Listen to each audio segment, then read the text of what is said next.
ओम नमो शिवाय। सावन का महीना हिंदू धर्म में बेहद महत्वपूर्ण माना जाता है। इस पूरे महीने लोग भगवान शिव और मां पार्वती की पूजा करते हैं। साथ ही उनका आशीर्वाद पाने के लिए शिवालय जाते हैं। कहा जाता है इस पावन समय के दौरान भगवान शिव के मंदिर जाना, शिव पुराण सुनना, सावन महात्म पढ़ना शुभ माना जाता है। तो चलिए सुनते हैं शिव महात्म का छठा अध्याय। सोमवार व्रत कथा। संत कुमार ने भगवान शंकर से कहा, हे महादेव, मैंने सब सुखों को देने वाले महात्म्य को सुना। अब मेरी इच्छा सावन मास के सोमवार व्रत की कथा सुनने की हो रही है। कृपया मेरी जिज्ञासा शांत करें। भगवान शंकर ने ब्रह्मपुत्र संत कुमार से कहा, हे संत कुमार, रवि मेरी आंख है, उसका महात्म्य भी श्रेष्ठ है। क्या मैं पार्वती सहित सोम महात्म का वर्णन कर पाऊंगा? मुझसे सोम महात्म का जो वर्णन हो सकेगा उसे मैं तुम्हें बताने का प्रयत्न करता हूँ। चंद्रमा का दूसरा नाम सोम है। सोम ब्राह्मणों के राजा है। यज्ञ साधन सोमलता का नाम है। अब तुम ध्यान पूर्वक इन नामों के कारण को सुनो। सोमवार मेरा स्वरूप है।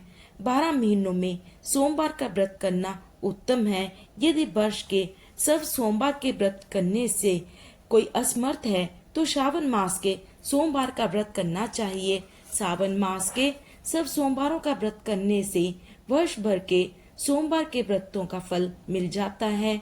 सावन मास के सब सोमवारों का व्रत करने का संकल्प करके प्रति सोमवार की शाम को भगवान सदाशिव महादेव का अर्चन करें, षोडोपचार से पूजन करें और एकाग्र मन से कथा सुने। मैं तुम्हें सोमवार व्रत की विधि बताता हूँ, ध्यान लगाकर सुनो। श्रावण मास के पहले सोमवार के दिन भली भांति स्नान कर, श्वेत वस्त्र धारण कर, काम, क्रोध, अहंकार, द्वेष, चुगली आदि को त्याग देना चाहिए। मालती, मलिका आदि के सफेद पुष्पों तथा अन्य पुष्पों से तथा अभिष्ट उपचारों से मूल मंत्र ओम नमो शिवाय ये त्र्यंबके मंत्र से पूजा करनी चाहिए और हाथ जोड़कर भोलेनाथ का ध्यान करना चाहिए। उग्र उग्रनाथ भव शशिमौली का ध्यान करना चाहिए। देवेश का मनोहर उपचारों से अर्चन करें। इस व्रत के पुण्य फलों को मैं तुम्हें बताता हूँ। सोमवार के दिन जो भक्त पार्वती सहित मेरी पूजा अर्चना करते हैं वे पुनरावृत्ति से रहित दुर्लभ लोक प्राप्त कर लेते हैं। इस महीने के नक्त व्रत के पुण्य को संक्षेप मात्र से कहता हूँ। देव तथा दानवों से 7 जन्म के अवेग पाप नक्त भोजन से नष्ट हो जाते हैं। इस उत्तम व्रत को उपवास रखकर करना चाहिए। इस व्रत के करने से पुत्र एवं धन दोनों की प्राप्ति होती है। वह व्यक्ति इस लोक के सभी भोगों को भोग कर उत्तम विमान द्वारा शिव लोक को जाता है और वहाँ सबका पूजनीय बन जाता है। इस संसार को असार जानकर, तन मन धन को चलायमान जानकर व्रत उद्यापन करना चाहिए। धन का लोभ और मन के मुंह को त्याग कर अपनी शक्ति के अनुसार भगवान शिव और माता पार्वती की वृषभ पर स्थित स्वर्ण की प्रतिमा बनाकर उस पर घट स्थापित करें। 2 सफेद वस्त्रों से ढकें। घड़े के ऊपर तांबे या कांसे का पात्र रखकर उसके ऊपर स्वर्ण निर्मित शिव पार्वती की प्रतिमा रखें। श्रुति, स्मृति तथा पौराणिक मंत्रों द्वारा शिवजी जी की पूजा करें। पुष्पों का मंडल बनाकर उसके ऊपर एक रमणीक चंदोबा बांधे। रात्रि जागरण करें। अपने ग्रह सूत्र विधान द्वारा बुद्धिमान को अग्नि की स्थापना करनी चाहिए। सर्व भवनाशन आदि 11 नामों से हवन करना चाहिए।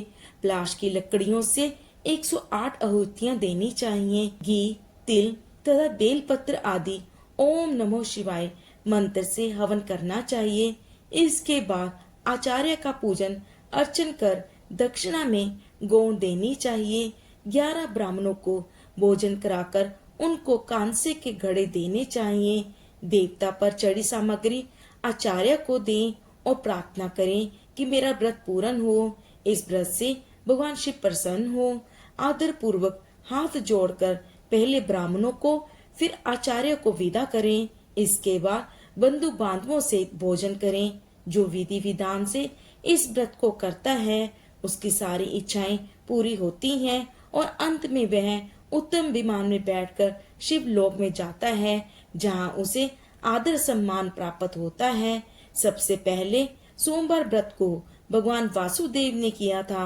सोमवार व्रत के महात्म को जो प्राणी सुनेगा वह इस व्रत के फल का भागी होगा। इस प्रकार श्री स्कंद पुराण के अंतर्गत ईश्वर सनंत कुमार संवाद में श्रावण मास महात्म्य में सोमवार व्रत कथा नामक छठा अध्याय पूर्ण हुआ। भोलेनाथ कथा कहने वाले और सुनने वाले और हुंकार भरने वाले सभी पर अपनी सर्वदा कृपा बनाए रखें।